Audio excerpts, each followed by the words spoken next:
So we're gonna go ahead and do the reaction for the Tulane Ole Miss game. That was our game we visited this past weekend. Unfortunately, we thought it was gonna be a really close game, possibly even an upset, but we got a blowout. Tulane just absolutely got massacred in this game.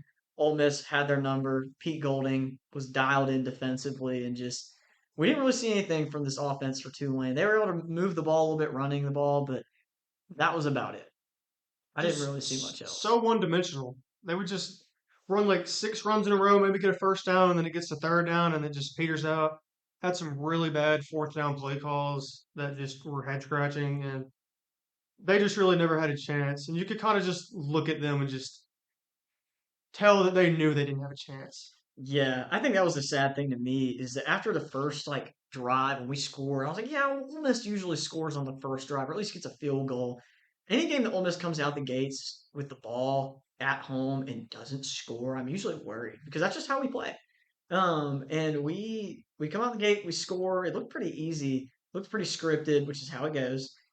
And I told myself, I was like, if our defense plays good in this game, that looked too easy. Like we might be able to move the ball all day long against this team.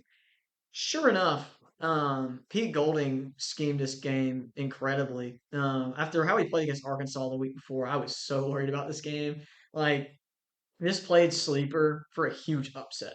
Like if Ole Miss lost this game, it would be the same stuff we talked about after the Kentucky loss last year. Like when Ole Miss has these talented rosters, they just can't keep losing games like that. So 3 games in a row, Ole Miss has been on upset alert and has won all 3 games. So happy to see that from Ole Miss. We're 4-0 going into the LSU game, which is really exciting. They're also 4-0.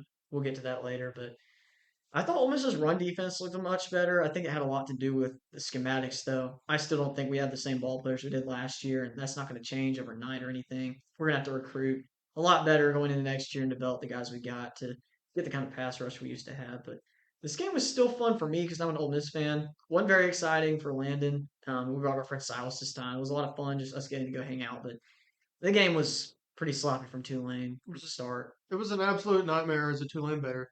Yeah. Worse. I'm glad I definitely didn't bet on Tulane or Ole Miss, honestly, because I didn't really have any faith in Ole Miss in this game. But yeah, I think that my biggest takeaway from this game was I don't think Tulane is a bad football team, but I don't think that they're a serious group of five contender for the playoffs. They could be in the conversation at the end of the year, but I just don't think they present enough in the trenches to beat anybody that's solid and has a chance of making the playoffs in the field. Like Ole Miss is a bottom, probably last one in playoff team right now. If you compare them to other teams, which could change, but Tulane's not beating the teams ahead of Ole Miss. They're not going to play close with them. And the teams below Ole Miss, you could argue would probably blow them out too. So I don't know. They beat Duke and they beat Northwestern, which is great and all. I'm gonna be honest. They've lost multiple games already this season. They haven't looked great. Those wins don't really mean the same and hold the same value to me anymore. Jake Retzlaff's a great player, but he's just not a polished passer. And even when he had his throws on target, the receivers just could not catch anything. Like whether it's Ole Miss DBs playing really physical, which was something I don't really see very often, which they did in that game, or just they were flat out dropping the ball. We just didn't see anything in the passing game from them. So good for Ole Miss, bad for Tulane. I enjoyed the result. I know Landon didn't really enjoy it, but can't go to interesting games every single week. We've done really well with our picks for the games we've been to so far. So I think we're splitting up this week. I'm going to be going to Ole Miss, LSU. Landon's going to be going to Tennessee, Mississippi State. 2 huge games for Ole Miss, Mississippi State. So I'm really excited about that. Any final thoughts for the Tulane Ole Miss game, Landon? I was just so surprised at Tulane's inability to throw the football. Like I knew they were a run-heavy team. It's just zero passing game at all. And like I talked about last week a little bit, I was concerned about the receivers being able to hold on to the football, and that definitely showed up.